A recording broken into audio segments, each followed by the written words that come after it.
እስቲ ዶክተር ፌቨን ማን ናት የሚለውን በአንቺ አገላለጽ ደግሞ እንስማው። በጣም ጥሩ። ዶክተር ፌቨን ያው ጎበዝ የጥርስ ሐኪም ናት፣ የልጆች እናት ናት። ራሷን ደግሞ አርክቴክት ብለዋለች። አርክቴክት ናት። ብዙ ጊዜ በቃ ቤቴን ቢሮዬን ምናምን ራሴ ነኝ እንደዚህ በቃ እንትን ማድረግ ደስ ይለኛል ማሳመር። አዲስ አበባ ነው ተወልዳ ያደገችው። ይሄው ነው። የት አካባቢ? አዲስ አበባ ፓስተር አዲስ ሚካኤል አካባቢ። በነገራችን ላይ በጣም በቃ ከልጅነት ጀምሮ መወደው ነገር ጥርስ ነው። በቃ ሰው ሳይ ጥርስ ነው ማለት ለምን ግን እወዳለሁ። አይገርምሽ? ልክ አሁን አንዳንድ ሰው አይን ይወዳል።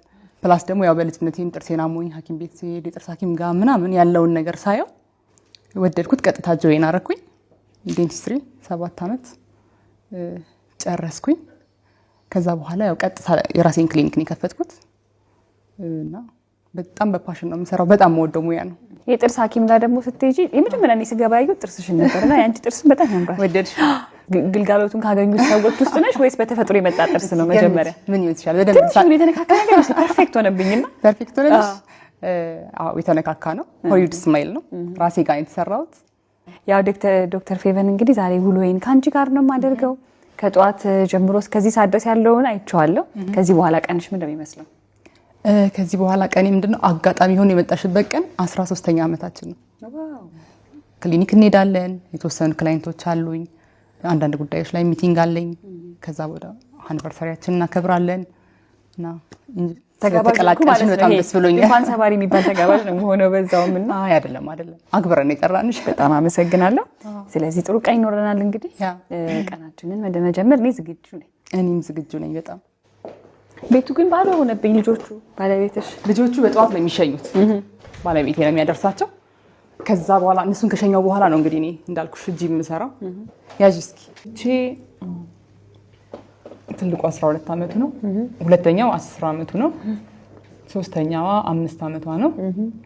ከዛ መሀል ላይ ባለቤቱ ወስዶታል የራሴ ነው ብሎ ቀጣዩዋ ትንሿ ደግሞ 1 አመት ከ8 ወሯ። ምን ነበር የተፈጠረው? እሰራለሁ እስከ 9 ወር ነው የምሰራው። ከዛ ከወለድኩ በኋላ ማራስ ቤት ብዙ አልቆይም። ኦልሞስት ክርስትና ሳይነሳ ተመልሼ ስራ ነኝና ልክ እንደዚህ 4ኛው ልጅ ላይ ወደ 10 ሰዓት አካባቢ ላይ ደከመኝ። በጣም ሲደክመኝ በቃ ያሉትን ዶክተሮች ቼክ ላርግ ምናምን ብዬ ሄድኩኝ ሐኪም ቤት ቅርቤ ነው እዛ እና ሲሄድ ኢሚዲየትሊ አልትራሳውንድ ምናምን ከተነሳው በኋላ በቃ የለም በህይወት የለም ምናምን አለ። እና በቃ አለቀስኩ፣ በጣም አዘንኩ ምናምን። ዶክተር አጽናናኝ፣ ሌሎች ዶክተሮችን ጠራ፣ 2-3 ጊዜ ቼክ አረገ ምናምን። በቃ ለኔ ባይሆን ነው እግዚአብሔር ለኔ ስላልፈቀደው ነው። ቀጣይ ምንድነው ስለው ያው በቃ ኦሬዲ ቀንሽ ስለደረሰ በኦፕራሲዮን ነው የሚወጣው አለኝ። ኦኬ እናርጋ አሁን አልኩት። እንዴት አለኝ። በቃ 30 ደቂቃ አለቀስኩ፣ አዘንኩ እዛው። አዎ ብቻዬን ነበርኩ ብቻዬን። እንዴት ተረጋጊ ነው ወጣሁኝ። ቢጃማዬን ገዛው፣ ነጠላ ጫማዬን ገዛው። ባለቤቴ ጋር ደወልኩኝ። እንደዚህ ነው እንዳደነግጥ እግዚአብሔር የፈቀደው ነገር ነው የሚሆነው። ልገባ ነው አልኩት። በቃ ልገባ ነው ወደ ኦፕራሲዮን ክፍል አልኩትና በጣም ደነገጠ እሱ ምናምን። ብቻሽን ገባሽ? አዎ። እና በጣም የሚገርመኝ ነገር ሰርጀሪ ያደረገኝ ዶክተር በጣም ወደው ዶክተር ነው። ባይዘቤ ሁሉንም እሱን ያዋለደኝና እድሜው ከፍ ያለ ሰው ነው። እኔን ለማጽናናት ብዙ ነገር ያጫውተኛል። እዛ እኔ ከወገብ በታች ነበር አንስቴጂያውና ዶክተር አልኩት ሳታረጅ አንተ ጡረታ ሳትወጣ የዛሬ አመት ደግሜ እወልዳለሁ እግዚአብሔር ይሰጠኛል ልጅ አልኩት። ከዛ በኋላ የሚገርምሽ ነገር እንትን ነኝ በቃ እንደዚህ መስመር አሰምራለሁ። ወደ ኋላ አልጸጸትም፣ ወደ ኋላ አላዝንም። በቃ ወደፊት ነው። ብዙ ነገሬን ከእግዚአብሔር ጋር ነው ማያይዘውና ሰርጀሪ ባረኩኝ። በ4 ወሬ ደግሜ እርጉዝ ሆንኩ እና ምንም ችግር ሳይፈጠር በሰላም እግዚአብሔር ያችን የመሰለች ሴት ልጅ ሰጠኝ። የመጨረሻ 5ኛዋ ማለት ናት። ምንድነው ቅድም አሁን ሁሉ ጊዜ ይገርመኛል። በቃ ጧት ላይ ጸሎት በጣም አስፈላጊ ነው የምልሽ። አናቀው ሙሉአችንን አሰብሽው። ጧት ከቤት ወጥቼ እስከ 10 ሰዓት ስራ ሰርቼ ቤትሽ ሆነሽ 1 ሰዓት ላይ ግን ሰርጀሪ ተደረኩኝ። እየበላሽ ጎሪ ያስኩሽ። አይ ደስ የሚል ወይ እንኳን ነገርሽ እንኳን አወራን። ቡናው ሞቅ ባለበት ነው ደግሞ ሞቅ ባለበት ቡናው። እኔ ምን ሁሌ ይገርመኛል መሰለሽ ወላጅነት ራሱን የቻለ ኃላፊነት ነው። ከስራ ጋር ደግሞ ተደርቦ ደግሞ ሲመጣ ምን ያህል ሊያስቸግር እንደሚችል እኔ እንደ ወላጅ እረዳለሁ። እንዴት ነው ስራሽን የልጆችሽን ጊዜ የምታመጣጥኝ? ጥሩ ረዳት አለኝና በተለይ ባለቤቴ በጣም እጅግ በጣም በዚህ አጋጣሚ ላመሰግነው እወዳለሁና በቃ ሁልጊዜ የኔን አላማ የኔን ግብ እኔም በቃ መድረስ የምፈልግበት ቦታ እንድደርስ በሁሉም ነገር ነው ሰፖርት የሚያደርገኝ። ልጆችን በተመለከተ 100% በቃ ኦልሞስት የሱ ልጆች በያቸው እና የሱ ቢሮ አለው ስራ አለው፣ ግን በቃ የሱ ስራ ቢበደል ይሻለዋል። ሌላ ደግሞ እድለኛ ነኝ ቤት ውስጥ እንደዚህ የሚያግዝ ሰው ይዋጣልኛል። ባለቤትሽ ጋር ግን እንዴት ነበር የተዋወቃችሁ?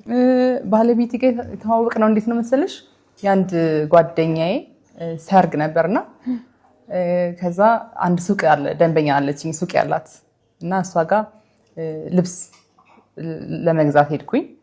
ከዛ ይሆን አልተመቸኝም፣ በቃ ከዚህ ቀን በኋላ እኔ እጠራሻለሁ አሁን የለም እንደዚህ አለች። 2 ቀን ሄድኩ፣ 3 ቀን ሄድኩ። አጋጣሚ ደግሞ የሱ ቢሮ እዛ አካባቢ ነው። ስራ ጀምረሽ ነበር ያኔ? ያን ጊዜ አዎ ጀምሬያለሁኝ። ባይዘው ሳላገባ ነው እኔ ክሊኒክ የነበረኝና ጀምሬያለሁኝና ከዛ በኋላ ላይ እንግዲህ ልጅቷን ስልኳን እንደዚህ ብሎ ብቻ ከሷ ስልኬ ነገር ወስዶ ከዛ በኋላ ኦልሞስት በቃ በስልክ የሆነ ያወራን 2 ወር ምናምን ሳንተያይ በአካል በስልክ ብዙ አወራን ተጫወትን እና በጣም ጨዋታ ይችላል። ኦልሞስት በቃ ላይብራሪ በይው ጀነራል ኖሌጅ ምናምን በቃ ደስ ይለኛል በጣም እና ከዛ በኋላ ታውቂያለሽ በስልክ ሰውን ትወጃለሽ፣ በቃ ወደድኩት። ከዛ አንድ ቀን ለምን አንገናኝም አልኩት እኔ ራሴ አይጠይቀድም። እሺ ተገናኘን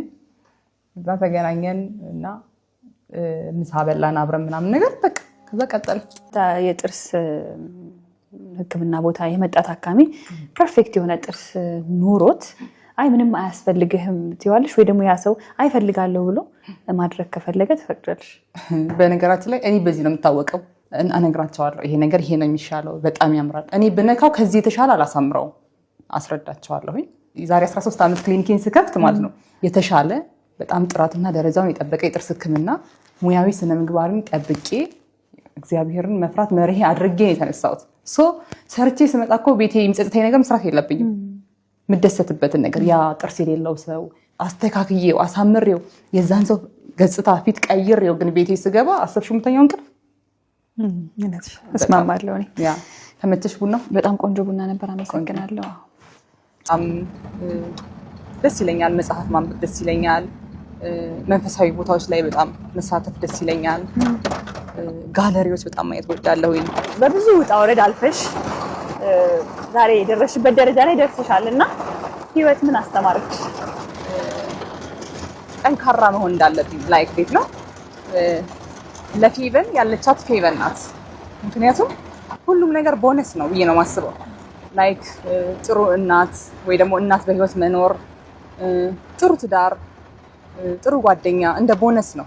ልታገኛቸውም ላታገኛቸውም ትችያለሽ። ለምሳሌ አንዳንድ ሰው ቤተሰቡን እናትና አባቱን በጊዜ ሊያጣ ይችላል። ጥሩ ጓደኛ ላያገኝ ይችላል። ጥሩ የትዳር አጋር ላያገኝ ይችላል። ቢያገኝ ሰየው መልካም ነው፣ ቦነስ ነው። ግን አንድ ሰው በቃ ራሱ ጠንካራ መሆን አለበት። እግዚአብሔርን ይዞ እግዚአብሔርን ተደግፎ ምንም ነገር ላይ እኔ እችላለሁ አደርጋለሁ። እንደነገርኩሽ ያው በህይወት ላይ ወደ ታች ይገጥሙሻል ብዙ ነገሮች እና የሆነ ወደ ታች የሆነ ነገር ሲገጥመው ሰው እዛ ላይ አለመቆየት፣ ኔጌቲቭ ኢነርጂ ላይ አለመቆየት፣ ወደፊት መራመድ እና ህይወት ላይ ጠንካራ መሆንን በጣም በጥርስ ሕክምና ደግሞ ያው አሁን ብዙ ቴክኖሎጂዎች እየመጡ ነው፣ እያደጉ ነው ያሉት። ፌቨን ምን እያሰበች ነው በዚህ ዙሪያ? አሁን እኛ ያለነው ካየሽ ቦሌ መድኃኒዓለም ህንፃ 4ኛ ፎቅ ላይ ነው። ኦፍ ኮርስ ለግልጽ ነው ማለት ሴንተር ቦታ ነው። ግን የኛ ደንበኞች ደግሞ ከሀገር ውጭም አሉ፣ ከሀገር ውስጥም አሉ፣ ከአራቱም ክልል ከተሞች አሉና የተወሰኑትም ይሸለማሉ ተብሏል። ይሸለማሉ ያ እና የተወሰነ አሁን ክልል ከተሞች ላይ ራሳችንን ብራንቻችንን ለማስፋፋትም እያሰብን ነው። ነገር አለ ከዛ ጋር የሚያያዝ ነገር ነው። እሱን እንኳን አነሳሽልኝ። በዚሁ አንድ ጥያቄ ወደ ስራ እንደምትገቢ ይገባኛል፣ ግን አንድ ጥያቄ ግል ጠይቅሽ በዚሁ ላንሳና አሁን ደግሞ ሆሊውድ ስማይል በጣም እየተለመደ መጥቷል። ከሆነ ጊዜ በኋላ ያንን ነገር ሰው ባይወደው ወይ ደግሞ ፋሽኑ ቢቀር ሰዎች ምን አድርገው መቀየር ይችላሉ? ያንን ሆሊውድ ስማይል እኮ በቃ አንድ የሚያምር ጥርስ ነው ላይክ የተፈጥሮ የሚመስል። ስለዚህ አያልፍበትም። እንዴት ያልፍበታል? ገብቶሻል? ልክ አሁን ፈጣሪ የፈጠረው በጣም የሚያምር ፐርፌክት የሆነ ጥርስ ያላቸው ሰዎች አሉ አይደል? ልክ እንዳንቺ ማለት ነው። ቴንክ ዩ ዛሬ ዲሞቀኝ ነው። ልክ እንደዛ አድርጎ ነው የሚሰራላቸው። ስለዚህ አጠየውም ጥርስሽ አጠየውም አይደል አንቺ። ስለዚህ ሆሊውድ ስማይል በዚህ ልክ ስለሆነ አምሮ የሚሰራው አይጠሉት። ፋሽን ሊያልፍበት አይችልም። አናሊዝሽም ወደ ስራሽ ቀጥ አንድ ኢሜል አለ፣ እሱን መልሰን የሆነ ሚቲንግ አለ። አይሽ እንግዳ ሳልጠበቁ ነው መሰለኝ። ውሃም የለም አይደል? እንዴት ሰላም ናችሁ? የተገናኘንበት ነገር ምንድነው? ያው እኛ ክሊኒክ ወደድሻ ዛሬ እንግዲህ ቼክ አፕ ነው ያለን። እንዴት ነው ይመቻል? በጣም ደስ ይላል። እስቲ እንየውና ያለውን ነገር ያው የመጀመሪያ ቀን እንግዲህ ብዙም መደረግ ያለበት የሌለበትን ነገር አልነገርኩሽም። እስክትለማመጂ ወደድሽው? በጣም የድሮ ጥርስሽን ግን አረሳሽው? ረስተሽው? ይህንን ካየሁ በኋላ የኛውን ረስቼዋለሁ። በእርግጥ እንኳን ረሳሽው ግን እስቲ እንደዚህ ነበር የሚመስለው። እዩ በደንብ ጣሪ ሆይ በጣም ያስፈራል። እንደዚህ ነበርና ያምራል አይደል? አሁን ያለሽበት ሁኔታ እንዴ በጣም ወደሽዋል? እንዴት ናችሁ? እንዴት ነሽ? ይሄ ጥርስ ማለት ነው። ወይኔ እራስሽ ነሽ? እኔ እስካንቺ ጋር በጣም ነው የሚያምረው። ራስ በጣም የወደድኩት ስራ ነው። በጣም ቢኮዝ ያንግ ናት እና ይገባታል እንደዚህ አይነት ጥርስ። በጣም ግን ሳልናገር የማላልፈው ነገር እንደ ዶክተር አይነት ምን እንጃ አላውቅም ማለት የትም ገጥሞኝ አያውቅም። እንደዚህ ነው። በጣም ነው የማመሰግናት እግዚአብሔር ይመስገን። እንኳን ደስ አለሽ በድጋሚ። እሺ ስለዚህ ዶክተር ቀጣይ አሁን እንደምታረቂ? ቀጣይ እንግዲህ ምንድነው ልብስ እንቀይራለን፣ ኢቨንታችንን እናከብራለን። እስከዛ እንዴ አምሮብሻል። በጣም ነው የሚያምረው። ቴንክ ዩ። ልብስሽም ጸጉርሽ በኤቭሪቲንግ ቴንክ ዩ ኦን ፖይንት። በጣም ነው የምታምሪው። ቴንክ ዩ። እንኳን ደስ አለሽ። ቴንክ ዩ። በዚሁ ግን እያየሁ ድርሹ እዚህ እንደተሰራች አላወኩም ነበር። ጥርሷንና ድርሻው እኛ ጋር የተሰራችው ቡስ ወደዋል። ጥርሷን ያበሽና ቢፎር አፍተር እያነጻጸረ ረሳ ነው የበረታ። እሷም ረስተዋለች። እሷም ተቀልድበታለች ብዙ ጊዜ ድርሹና ደግሞ በጣም በሳቅ ስለምናውቃት ይሄ ጥርሷን በደንብ በጣም በጣም የምወደው ስራ ነው። የሷም ቆንጆ ነው። እሷም አንድ ሞዴል ናት። በጣም አሪፍ። የኢቨንት ሰዓትሽ ቢደረሰ ይመስለኛል ዶክ። አንቺም ወደ ኢቨንትሽ ግቢ። በጣም ጥሩ ቀን ነበረኝ። ስራሽ ምን ያህል አድካሚ ከባድ እንደሆነ ተረድቻለሁና በርቺ። ቴንክ ዩ። እኔም በጣም ደስ ብሎኛል። ደስ ብሎኛል ያልኩት ዛሬ ያው አዲስ ብራንድ አምባሳደር ልትሾሙ ነው። ብራንድ አምባሳደር ልንሾም ነው።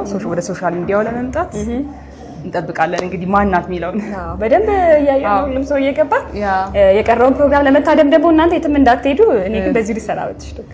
በጣም አመሰግናለሁ። ታዲያ ባካችሁ በክብር ተቀበሉልኝ።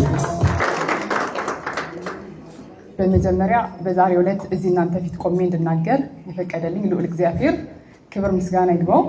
በህይወቴ በመንገዴ ሁሉ የሚከተለኝ መድኃኒዓለም ክብር ምስጋና ይግባው። እንግዲህ ዶክተር ፌ የጥርስ ህክምና ከዛሬ 13 ዓመት በፊት ሲነሳ ይዞት የተነሳው የጥርስ ህክምና የደረሰበትን ዘመናዊ መሳሪያዎችን በመጠቀም እግዚአብሔርን መፍራት መርህ አድርጎ ለደንበኞቹ ለታካሚዎቹ የጥርስና የአፍ ውስጥ ህክምናን በጥሩ ሁኔታ ማድረስ ነው። ያንንም በማድረጉ በዛሬው ዕለት በእውነት እጅግ በጣም ብዙ ደንበኞችን አፍርቷል። በዚህም በጣም በጣም ደስታ ይሰማናል እና እንግዲህ በእነዚህ 13 ዓመታት ውስጥ ሲነሳ ከፍለው መታከም ለማይችሉ ግን በአንድም በሌላም ጥርሳቸውን ያጡ ሰዎችን በምንችለው ሰርተናል። አሁን ደግሞ እንግዲህ ዋናውና ትልቁ ነገር ዛሬ እዚህ የተገናኘንበት ምክንያት በሶሻል ሚዲያ ላይ የበለጠ ለመምጣት ስራዎቻችንን ለማስተዋወቅ ከጊዜው ጋር አብረን ህዝቡ ላይ ለመድረስ ነውና ለዚህ ደግሞ እንግዲህ የእኛን ድርጅት ትወክላለች፣ በደንብ አድርጋ ታስተዋውቅልናለች ብለን ያሰብነው ወይንም ደግሞ ቲሙ የዶክተር ፌ የጥርስ ህክምና የማርኬቲንግ ቲም የተስማማበት እጅግ በጣም የምንወዳት የምናከብራት በወጣትነቷ በጣም ኢንዲፔንደንት የሆነች ብዙ ነገሮችን በራሷ መንገድ የምታልፍ ጎበዝ በጣም ጀግና ሴት ናት ብለን ያመነውን ጃኒ ገብሩን አምባሳደር አድርገን ለመሾም በዛሬው ዕለት ተገናኝተናል። ይሄ አንድና ዋናው ምክንያት ነው። ደንበኞቼ በጣም እጅግ በጣም ነው ማከብራችሁ። በስራችን ተማምናችሁ እኛ ጋር በጣም ብዙ ሰዎች እየላካችሁ ራሳችሁን እየመጣችሁ ይህን ሁላ ጊዜ አሸላለም ማለት ያው ራሴን ሸልሜዋለሁ። ስለዚህ እና ብዬ ነው። ሌላው እንግዲህ 13 ዓመት ሙሉ አብሮን ከኛ ጋር አብሮን ያደገ የስራ ባልደረባችን እጅግ በጣም ታታሪ አሁን ዶክተር ሄለን የጥርስ ህክምና ለደረሰበት ትልቅ አስተዋጽኦ ያደረገ የስራ ባልደረባችን